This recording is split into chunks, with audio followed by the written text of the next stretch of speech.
Assalamualaikum warahmatullahi wabarakatuh. Alhamdulillahirabbil alamin.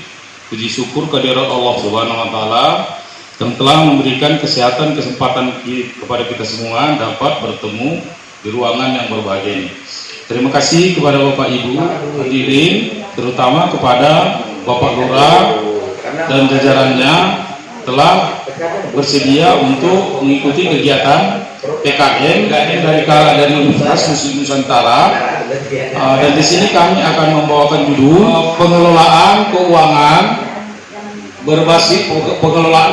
keluarga berbasis syariah bagi masyarakat di Kelurahan Harjosari 2. Keluarga ya. Keluarga pada dasarnya memiliki 8 fungsi. Salah satunya di sini adalah fungsi ekonomi. Jadi dari aspek ekonomi inilah kita akan membahas, kemudian harus mengetahui latar belakang daripada permasalahan sebenarnya kenapa perekonomian sebuah keluarga itu dalam arti istilahnya kurang sejahtera secara ekonomi. Memang ya, pada dasarnya secara alami kalau memang pendapatannya itu penghasilannya besar, siapapun akan pandai atau pasti bisa mengelolanya secara lebih baik. Tapi pada dasarnya terutama setelah dampak dari COVID-19 itu sangat terasa, ekonomi semakin rentan, maka kita harus mengetahui beberapa latar belakang dari permasalahan ekonomi di masyarakat. Salah satunya di sini kita harus mengetahui bagaimana menyikapi, harus ada trik, harus ada cara tersendiri dari masing-masing keluarga supaya lebih bijaksana di dalam mengelola keuangan itu.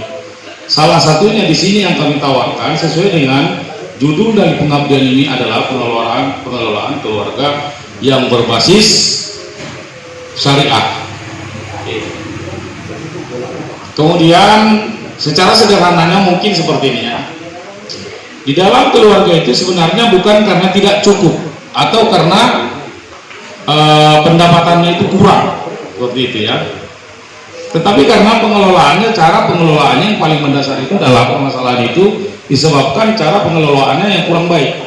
Ya, dapat dikatakan dalam edukasi, dalam kehidupan sehari-hari kita mengenal istilah lebih besar pasak daripada tiang, dalam arti pengeluaran itu dalam arti yang tidak layak, terlalu konsumtif ya. Gaya hidup yang terlalu konsumtif ini pada dasarnya itulah yang harus kita sikapi secara bijak.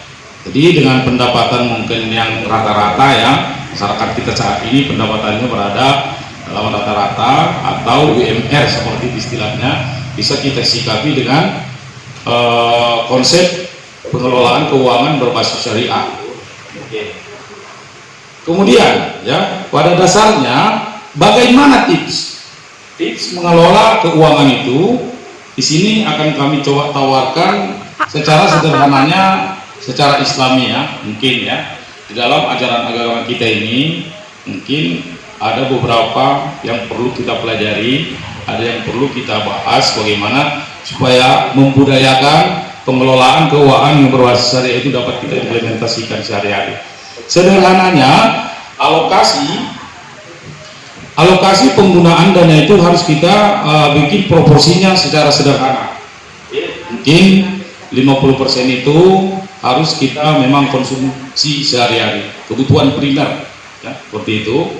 Kemudian 25%-nya adalah untuk biaya administrasi atau biaya rumah tangga gitu ya. 10%-nya untuk investasi atau tabungan, 10%-nya untuk jaminan kesehatan atau asuransi, dan 5% dialokasikan untuk JIS ya, zakat, infak, dan sedekah. Secara matematisnya mungkin ada contoh di sini, bisa menjadi aturan standar atau contoh sederhana bagi kita, nanti bisa kita kembangkan secara kami dari timnya mengucapkan terima kasih yang sebanyak-banyaknya kepada kita semua. Mudah-mudahan apa yang kami sampaikan ini menjadi sesuatu ilmu yang bermanfaat bagi kita semua. Demikian saya Wabillahi taufiq wal hidayah. Assalamualaikum warahmatullahi wabarakatuh.